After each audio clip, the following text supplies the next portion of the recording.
fuera el rey. Pero entonces todos sus asesores le dijeron, si haces eso, va a haber otra guerra civil. Porque los partidarios de Carlos, que era el hijo mayor, el que luego reinó como Carlos I, pues van a enfrentarse. Y entonces, con gran dolor de su corazón, rompió el testamento que había hecho y dictó otro último testamento en el que nombraba heredera de todos los reinos de Castilla y de Aragón y de todas las posesiones que tenían en el Mediterráneo y en ultramar, a su hija Juana. Y si Juana no podía gobernar, pues a su nieto Carlos, que era el mayor. Esto lo hizo también por evitar una guerra civil. Él no era partidario de guerra, solamente cuando era necesario. Él todo lo que podía mediar por medio de la diplomacia y de la paz, lo hacía. Esta es la sala, aquí he presentado yo también el libro, aquí está un facsímil del testamento de él, donde parece ser que murió Fernando.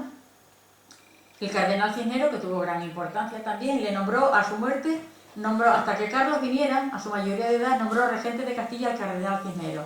Y regente de Aragón a un hijo bastardo suyo, que era Alfonso, que era arzobispo.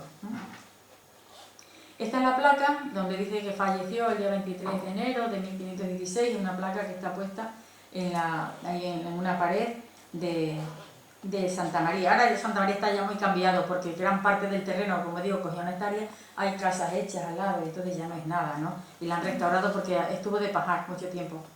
Cuando murió Fernando, le sacaron las vísceras en una ermita que había al lado, que ya no existe, que era de San Sebastián, y el corazón lo mandaron a Flandes. Y él, bueno, luego le embalsamaron porque luego lo enterraron en Granada, ¿no? Está enterrado aquí en Granada, esta es la cripta con Isabel, aquí están las tumbas. Y luego al final pongo el mapa de Extremadura con todo el itinerario de los pueblos donde estuvieron. Y como digo, la importancia que tuvo Extremadura, en Trujillo es donde se plasmó, digamos, la unidad de España, donde se empezó a utilizar España, el nombre de España. Porque ya el Papa los llamaba reyes de las Españas.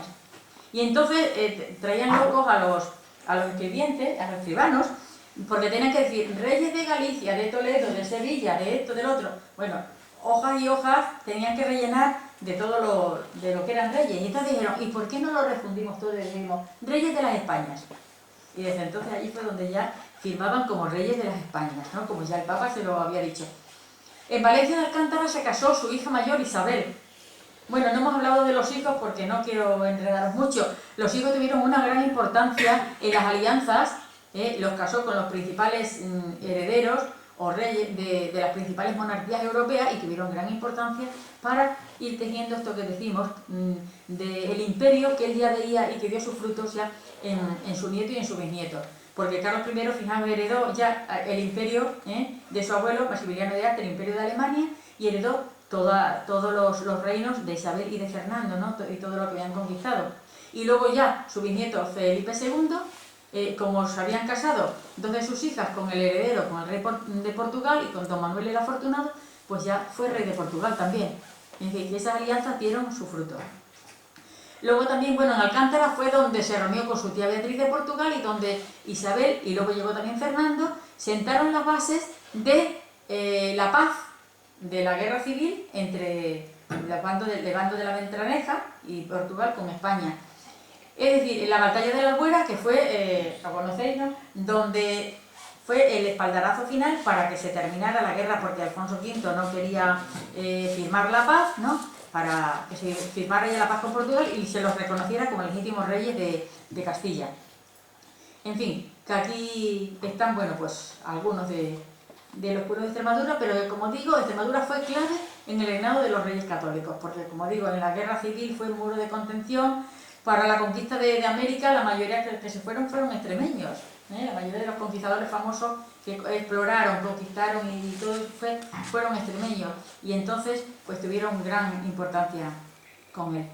Y luego al final del libro hay una galería de personajes, de todos los personajes reales que intervienen, contando un poquito la historia de cada uno, y un glosario histórico con algunas palabras de los siglos XV y XVI que a lo mejor, y monedas y las medidas, las monedas del tiempo de los reyes católicos, las medidas, que a lo mejor algunos no estén muy familiarizados, pues ahí está explicado en esto. Entonces, bueno, pues lo he escrito con un lenguaje que sea asequible a todos los lectores y he procurado que sea muy ameno, no un libro de historia porque para eso está la historia, sino todos los hechos que le ocurrieron a Fernando, pero de una manera amena, porque muchas veces los cronistas tienen muchas lagunas, entonces esas lagunas el escritor tiene que suplirlas con su imaginación. Entonces eso es lo que yo he hecho, ¿no? Intentar dar esa versión y hacer un poco de justicia con el personaje de Fernando, que yo pienso que debe ocupar un papel en la historia con los personajes de primera fila, como con Julio César, con Carlomagno o con Alejandro Magno, que es del que él tenía como modelo. Y bueno, pues ahora si tenéis alguna pregunta o algún comentario, pues con mucho gusto os lo contesto. Muchísimas gracias por vuestra atención.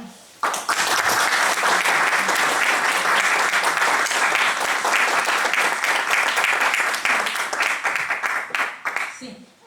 Pues hay una cosa que quiero matizar sobre lo que he comentado de la nobleza de servicio.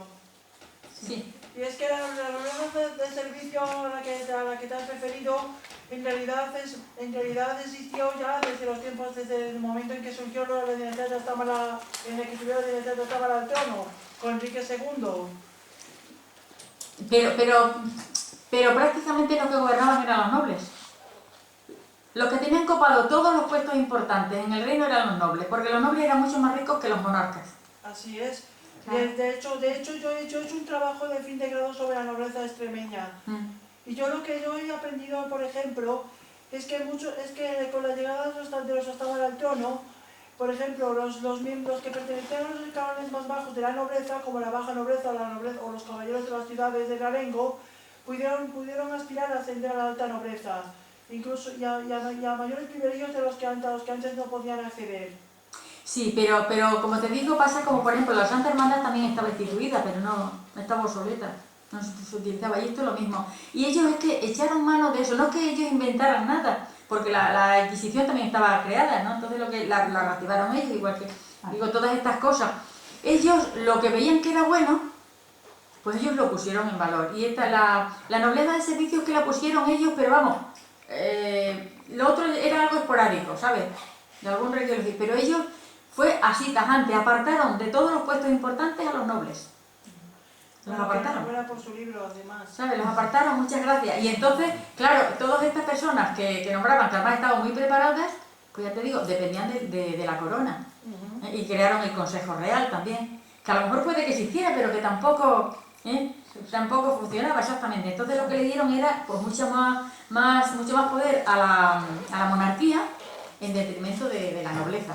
Por eso los nobles no lo podían ver, claro. Sí, de hecho en el siglo XV había muchas pugnas de la corona y la nobleza sobre quién tenía el control sobre el rey, sobre quién tenía más influencia sobre el rey, si la nobleza o si el rey tenía más libertad para tomar sus propias decisiones.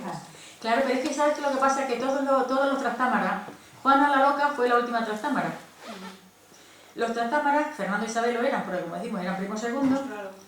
Eran unos reyes que, excepto algunos casos, no se preocuparon mucho de, ¿sabes? de gobernar, ¿sabes? Tenían sus validos, sus asesores.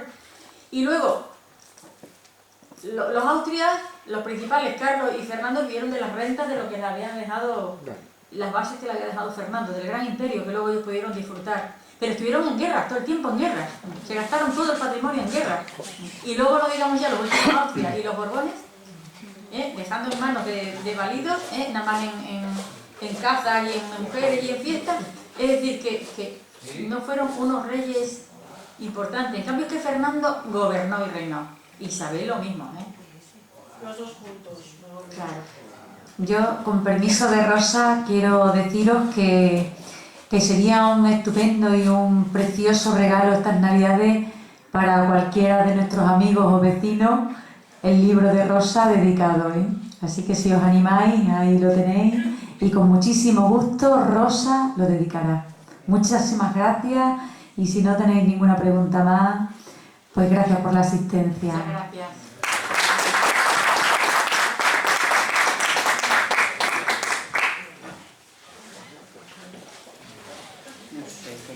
¿Y esto cómo se hace? Uno con otro.